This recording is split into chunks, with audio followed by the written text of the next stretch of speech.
All right, with me right now, I've got Dustin Heiner. Dustin, you're the founder and CEO of Master Passive Income. You're also a podcast host. And again, someone can find your podcast very easily by just searching Master Passive Income in their podcast directory. Is that right?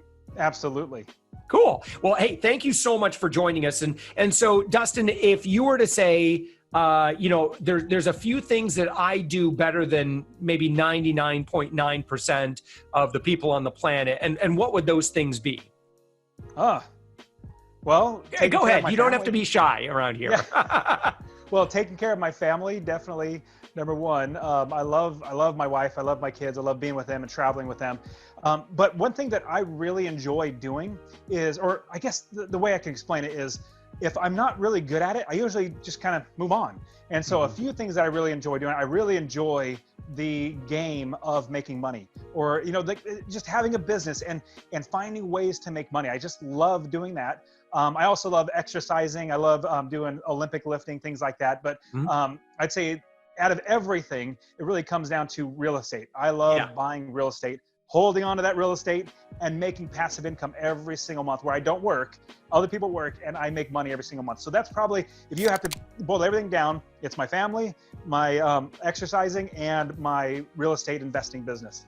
Well, I was hoping that you would include real estate in there, because I think that that's what most people know you for in the world. I was worried you were going to throw Sudoku in there or something like that, and then that was going to be it. It's like, wait a minute, you know something about real estate, don't you? So you've built up a really great brand for yourself. You've produced a pile, like a mountain of content around this through Master Passive Income. And so if you want to kind of follow along, the person who's listening to us, you can go to masterpassiveincome.com. And not only is there just a ton of content, articles and audios and videos. And of course, you've written many, many, many books. They can also kind of get to know you and your story. But what was your first foray into real estate, Dustin? So I think it started when I was, first time buying was like in 2006 when I first started investing. But before that, my dad was a contractor. And so I went through high school working in the summer in the blazing heat on hot slabs, building and framing houses. So that got me kind of interested in real estate in general, or homes in general. But then fast forward to where I'm working a job. So I got really quick story. We just had a fourth kid. I went on paternity leave. I get back a week later of working. So I'm off a week, and then I work for a week. And that Friday at like 3:30, I get a phone call from my boss's secretary. Hey, Dustin, come to the office. And I thought, what is going on? Okay, I don't think I did anything wrong. So let's walk over there. And as I'm walking, I'm realizing before I had left, there was some rumors of layoffs happening. And I was like, oh, those are just rumors. There's no way that's for me. And as I'm walking, I start realizing that this could be it. Then I started feeling like, oh my goodness, what am I going to do? So I get closer and closer. I get to my boss's office, this area, and I see the secretary, and she very sheepishly says, Dustin, would you please have a seat? And I said, okay. And I take a seat. And as I'm sitting there, she says, okay, he'll be just a minute. He has somebody else in there right now. And as I'm sitting there, I immediately start to feel like a failure.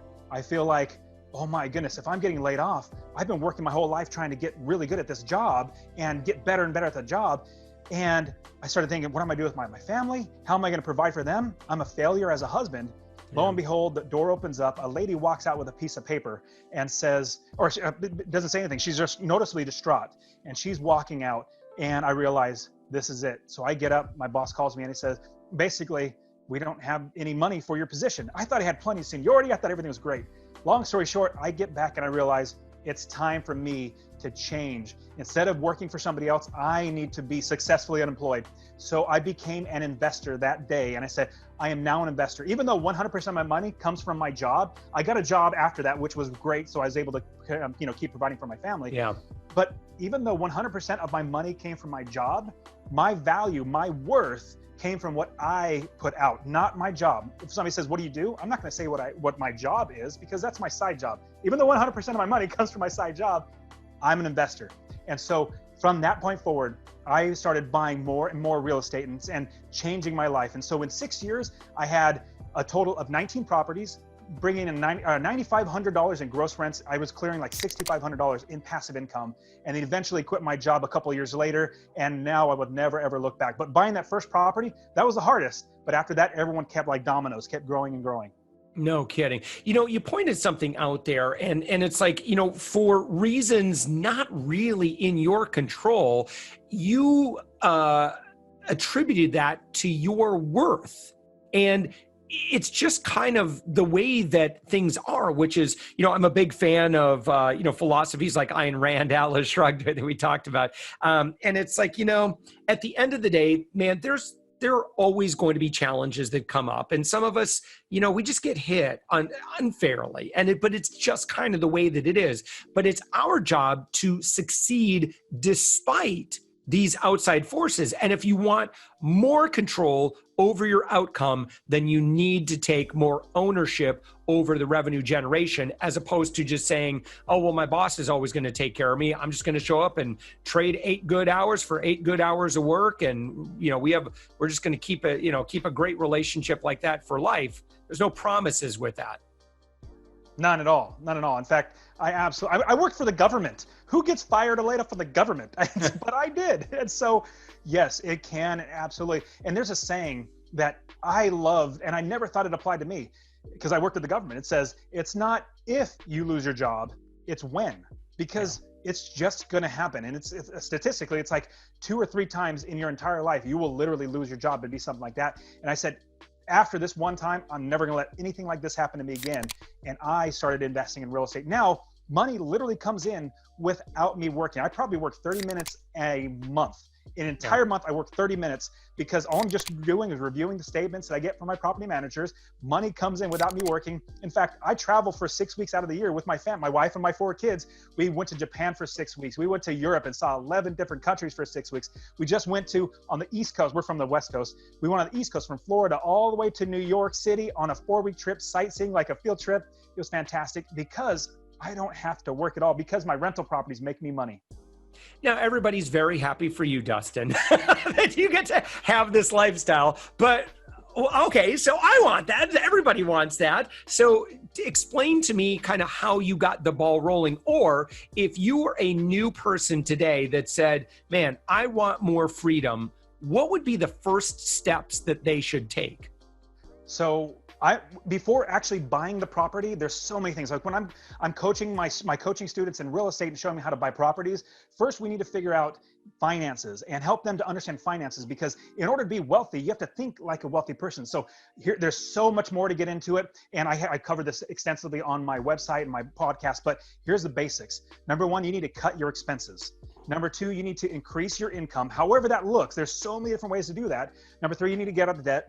And number 4, you need to save for investing. If you start working on that and you start getting money to where you can put aside maybe $100 a month or $200 a month or 10% of your income every single month, saving to buy a rental property, which is what I did. I never saved when I was growing up. I was never taught to save. I was taught not to have debt, but I was never taught to save. I was blessed when I got married. My wife had about $10,000 that she had saved up, and we saved some more. We got a little presents here and there. And I took $17,000 of our money and bought our first property. Now, I did everything wrong, absolutely everything wrong. Now I figured out an actual system how to do it. But all that to say, you need to start with your finances, because I'm wealthy because I don't spend lavishly. We have plenty of money. But like when we were driving home from church a few Sundays ago, my daughter says, "Hey, Daddy, can we go to that place to eat lunch?" I'm like, "No, that's expensive. We have food at home." And even though we have plenty of money, it's just like I'm teaching them the value of money, just like we need to know the value of money. From there, once you start having enough money to start investing, then you need to look for properties in different areas of the country. I invest, and my students invest all over the country. It's not location dependent. I lived in California and I bought in Ohio the very first time. I have Ohio and Texas and Arizona. I have students investing all over the country. So you don't have to be location dependent. You can invest anywhere. So if you get up that nest egg where you can start investing and then buy one property, and then don't spend that money that comes in, because we only invest in properties that make $250 or more a month. Now, with that $250 it rolls in, don't go and spend that. Now, if you need to, you need to. But utilize that. That's $250 more to buy the next property. And so after 6 years, I kept doing that over and over again, sacrificing everything. And in 6 years, I had 19 properties, and I was making, like I said, $9,500 a month in gross rents. So the way you start is get your finances in order, save up, and then we need to buy that first property. Can I just get rich quick using other people's money though, Dustin? I am going to absolutely say yes, but it's really, really, really hard. That's why everybody wants to do it, but nobody actually does it. Yeah. There are ways to do it, but I absolutely do not suggest that. So my suggestion is this is a get rich. No, let me take that back. This is a get wealthy plan. It's not a get rich quick scheme or slow. It's a plan. You're going to get there. It's like a roadmap. If you follow the map, if you follow all the directions I have laid out for you, you will eventually get there. In fact, I just had, just last night, I got a text from one of my students. Hey, I'm getting into my second property. Like I've been working for maybe 4 months. He's already bought his first property. He bought it for $60,000 cash. Now, not everybody has that, but just follow me. This is advanced strategy. This is one of many strategies I show. I even show how to get it with really low money. He bought it with $60,000 cash. Then in a month later, he's refinancing that property and pulling out like $58,000. So almost every bit of his money, and he's going to buy his second property in the next, like, I think three weeks. So long story short, it's a get wealthy plan. If you follow the plan, you will get wealthy. No. So, I mean, really, you know, what I don't want someone to do would be to hear this and go, oh my gosh, this is going to take years, and say, well, I don't want to do that. That's too much work. I mean, Dustin, what you're talking about is like, listen, you could continue to work in your job, and you probably have to go from job to job because you're probably not going to keep that job for the rest of your life. And you're going to continue to work for 40 more hours or 40 more years, or you could get really serious about this, and you could potentially replace your income in, I don't know, 3, 4, 5 years, possibly. And then you could really start to get wealthy, especially if they have help from, you know, lots of people who have been there and done that, you know, to help them shorten the learning curve. I mean, imagine a 6 to 8 year retirement plan as opposed to a 40 to 50 year retirement plan. You are absolutely right. Now, everybody who works a job, as soon as you start working a job when you're, I don't know, 20 years old, you immediately sign up for the 40 by 3 plan. So you work 40 hours or more a week, every single week for 40 years. And then you retire on 40% of what you struggled to work for or to live on, and that you made every single month. You're going to have, so you work for 40 hours a week, 40 years of your life, and retire on 40%. That doesn't sound good. I don't want to work for 40 years and have what I would say, I've even had students quit their jobs in like 3 or 4 years. I have had students in like 6 or 7 years. I personally, I could have quit at 6 years, but it was scary because I didn't have anybody showing me how to do this. It was scary to give up that W-2 job, you know, that paycheck, that security blanket that you got. And so it was year 9. I was 37 years old. I finally quit. It's been 3 years, and I will literally never, ever work a job again. Okay, so Dustin, how did you then go from building up, I mean, you built up now 19 properties, and then at some point you said, you know what, now I'm going to teach other people exactly what I did step by step. When did that begin, and how have you been able to grow Master Passive Income? Yes. So what was great was, as I was quitting my job, I had no idea that I would want to teach any of this. I just wanted to quit my job. That was my ultimate goal, was quit my job. But as I was getting closer and closer, I was telling everybody, hey, I'm going to be quitting, or I'm no longer going to be working. And people say, how in the world are you going to be able to do that? You know, what are you going to be doing, getting in a job? Like, no, I have rental property. I have investment. I don't work and I still make money. And immediately 2 questions. How did you do it? And can you teach me? Those are the 2 questions I got from friends and family. And so I started teaching people one-on-one, and I just got my friends and family to actually quit their job by investing in real estate. Now, it took so much time. Everybody has beginner questions. They're great questions, but they're beginner questions. And I kept answering the same things and just kept taking more time. I thought there's got to be a better way. And so I found online teaching, like showing people how to do everything through online podcasts and blog posts and articles and books. I was like, you know what? These are all great questions. Everybody has the same ones. Let me answer them. So I started that. And now, because I literally don't work. I literally don't have a job. I now think, you know what? I can just give back now. And so that's why I created Master Passive Income, to show people how awesome it is and how every single person can actually do this if they put their mind to it. Did you have any insecurities about becoming a guru that was going to teach people how to build wealth? And that, even though like with Savings Angels, so, with that company, I was just teaching people how to save $300-400 a month at the grocery store. And we had a membership-based system. We ended up doing 7 figures a year in that business. And, we did that thanks to our media, like how I was able to get in the media. And so I got to tell you though, I was so insecure about, teaching other business owners and other solopreneurs and that sort of thing, how they too could get in the media and make eventually, hopefully make a lot of money. I was like, man, I don't want people to think of me as some like snake oil salesman or whatever. Did you deal with that at all? Absolutely. And so I just thought, you know what, I'm going to take every barrier away. And especially, I was teaching people how to quit their job. I started this about a year before I quit. And I was like, man, I haven't quit my job and I'm teaching people how to quit my job. I felt kind of like, scammy, like you said. But what I did, literally on the top right-hand corner of my website, there was a countdown timer. I had somebody program a countdown timer for when I was actually going to quit, just to get that, like, number one, get myself to actually quit, but number two, to show people, hey, this is serious. But yeah, absolutely. Now, what's great about the longer you do, like once you get started, once you start doing it, the longer you do it, the less you feel like you're, and here's a big thing. Imposter I don't want to be a guru. Yeah, I don't want to be a guru. I just want to help people. I just want to be a guide to show you what I did. And so as soon as I changed that perspective from being in my own mind, from being a guru to being somebody, hey, if you want help, I'm there for you. If you don't, no big deal. I'm not going to pressure you at all. In fact, I get them on potential coaching calls where people want to have coaching. I tell them everything about it, and I tell them the cost and everything. And I say, so it's up to you. Go ahead and talk to your wife or talk to your spouse. Come back to me. No pressure at all. I make my money from real estate. This is just for fun for me. So yes, you absolutely get that. But the more you do it, the more you realize you and I, like, we have a message. We have something that can help hundreds or thousands of people. And if we don't share that, we need to get that changed in our brain. If we don't share that, we're being selfish. We're just looking at ourselves like, you know what, I'm just going to keep it to myself. But I have helped so many people because I've got that out of my brain. And I said, you know what, I'm there to help other people. Yeah.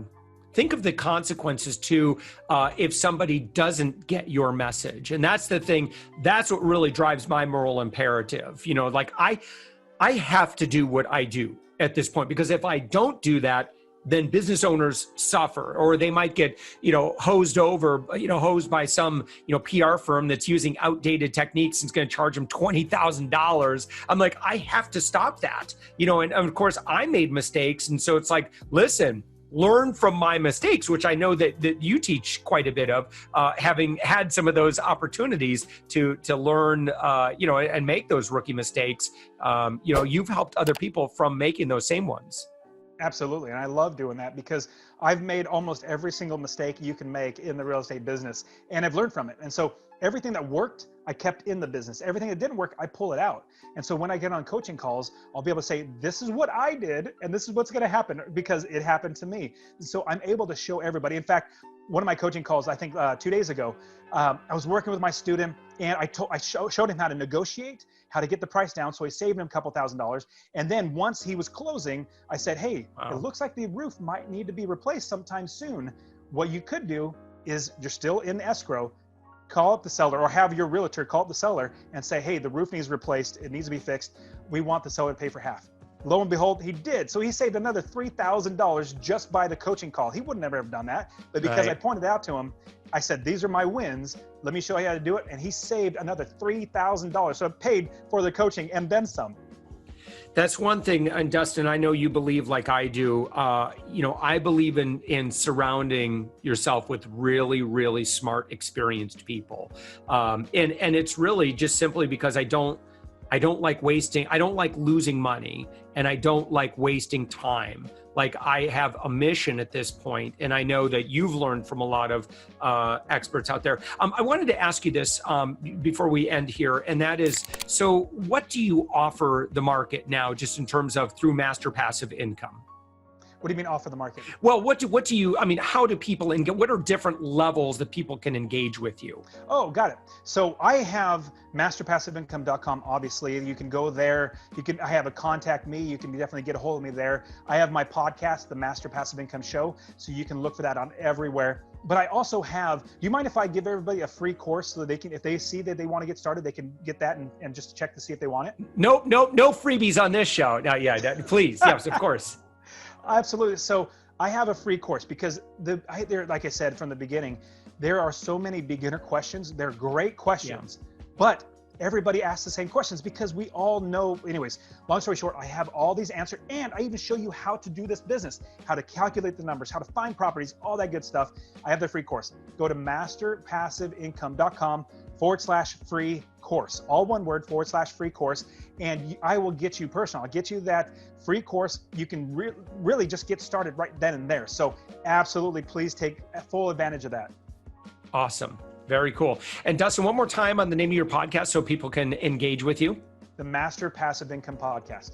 Brilliant. So the very same podcast director, however you're listening to this show, it's really easy. Just find a little search term, the little search box there, Master Passive Income. You'll find Dustin's podcast. Hit subscribe, listen in. You're going to learn a lot. You know, the reason, Dustin, you've been so successful, not just as an investor yourself, but, you know, as a brand and helping other people, is because you give away value. And that's truly what works today. It's not that you're just going to throw up a bunch of Facebook ads and put people onto a sales page where you say, listen, I'm not going to tell you anything unless you give me, you know, $2.99 or $29.99.